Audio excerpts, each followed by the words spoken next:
রমজান শেষে আমল ধরে রাখার চ্যালেঞ্জ। পবিত্র রমজান মুসলমানদের জন্য আত্মশুদ্ধি, তাকওয়া অর্জন এবং আল্লাহর নৈকট্য লাভের এক অনন্য সুযোগ। এক মাসের সিয়াম, কিয়াম, কোরআন তিলাওয়াত ও দানসৎকার মাধ্যমে মুমিনের হৃদয়ে ঈমানের এক বিশেষ জাগরণ সৃষ্টি হয়। কিন্তু বড় প্রশ্ন হল, রমজান শেষ হওয়ার পর এই অর্জিত ঈমান ও তাকওয়া কতটা ধরে রাখা যায়? পবিত্র কোরআনে মহান আল্লাহ তাআলা বলেন, হে ঈমানদারগণ! তোমাদের উপর সিয়াম ফরজ করা হয়েছে, যেমন ফরজ করা হয়েছিল তোমাদের পূর্ববর্তীদের উপর, যাতে তোমরা তাকওয়া অর্জন করতে পারো। সূরা বাকারা আয়াত ১৮৩। এই আয়াত স্পষ্ট করে যে, রমজানের মূল লক্ষ্যই হল তাকওয়া বা আল্লাহভীতি অর্জন। কিন্তু যদি রমজান শেষ হওয়ার সঙ্গে সঙ্গেই মানুষের জীবনে গুনাহ, অবহেলা ও উদাসীনতা ফিরে আসে, তবে সেই তাকওয়ার বাস্তব প্রতিফলন কোথায়? আরেক স্থানে আল্লাহ বলেন, আর তোমার প্রতিপালকের ইবাদত কর, যতক্ষণ না তোমার কাছে মৃত্যু আসে। সূরা আল হিজর আয়াত ৯৯।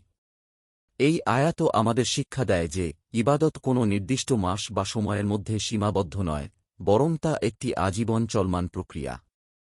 রমজান এই ধারাবাহিক ইবাদতের প্রশিক্ষণকাল মাত্র। রাসূলুল্লাহ সাল্লাল্লাহু আলাইহি ওয়াসাল্লাম বলেন, আল্লাহর নিকট সবচেয়ে প্রিয় আমল হল তাই, যা নিয়মিত করা হয়, যদিও তা পরিমাণে কম হয়। বুখারী, হাদিস ৬৪৬৪। এই হাদিস আমাদের জন্য একটি গুরুত্বপূর্ণ নীতি নির্ধারণ করে যে, রমজানে অনেক ইবাদত করার পর তা হঠাৎ ছেড়ে না দিয়ে, বরং কম হলেও ধারাবাহিকভাবে চালিয়ে যাওয়া উচিত। রমজান শেষে ঈমান ধরে রাখার ক্ষেত্রে কয়েকটি বড় চ্যালেঞ্জ সামনে আসে। প্রথমত, শয়তানের প্ররোচনা। রমজানে শয়তান শৃঙ্খলিত থাকলেও, বুখারী, হাদিস ১৮৯৯, রমজান শেষে সে আবার সক্রিয় হয়ে ওঠে এবং মানুষকে গুনাহের দিকে আকৃষ্ট করে। দ্বিতীয়ত, পরিবেশ ও অভ্যাসের প্রভাব। রমজানে মসজিদমুখী জীবন, কোরআন তিলাওয়াত, রাতের ইবাদতের মতো যে পরিবেশ তৈরি হয়, রমজান শেষে তা অনেকাংশে কমে যায়। ফলে পুরনো অভ্যাসে ফিরে যাওয়ার প্রবণতা বাড়ে। তৃতীয়ত, আত্মতুষ্টি। অনেকেই মনে করেন, রমজানে ইবাদত করাই যথেষ্ট, এখন কিছুটা শিথিলতা চলতে পারে। অথচ ঈমান একটি পরিবর্তনশীল বিষয়, যা যত্ন না নিলে দুর্বল হয়ে পড়ে।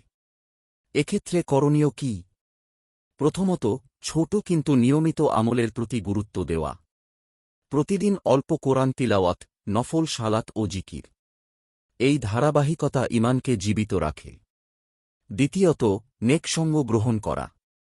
যারা আল্লাহর স্মরণ করিয়ে দেয়, এমন মানুষের সঙ্গে থাকা ঈমানকে শক্তিশালী করে।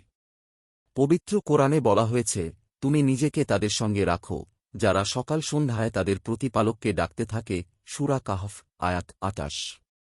তৃতীয়ত, গুনাহ থেকে সচেতনভাবে দূরে থাকা। কারণ গুনাহ হৃদয়কে অন্ধকারাচ্ছন্ন করে এবং ঈমানকে দুর্বল করে দেয়। পরিশেষে বলা যায়, রমজান কোনো সমাপ্তি নয়, বরং এটি একটি সূচনা, একটি নতুন, পরিশুদ্ধ জীবনের সূচনা। প্রকৃত সফল সেই ব্যক্তি, যে রমজানের শিক্ষা সারা বছর ধরে জীবনে বাস্তবায়ন করতে পারে। আল্লাহ আমাদের সবাইকে রমজানের অর্জন সংরক্ষণ করার তৌফিক দান করুন। লেখক, প্রাবন্ধিক ও অনুবাদক। নিয়মিত ইসলামিক এবং স্বাস্থ্য বিষয়ক ভিডিও পেতে লাইক, কমেন্ট, ফলো এবং চ্যানেলটি সাবস্ক্রাইব করে পাশে থাকবেন। মহান আল্লাহ আপনাকে উত্তম যা দান করুক। আমিন।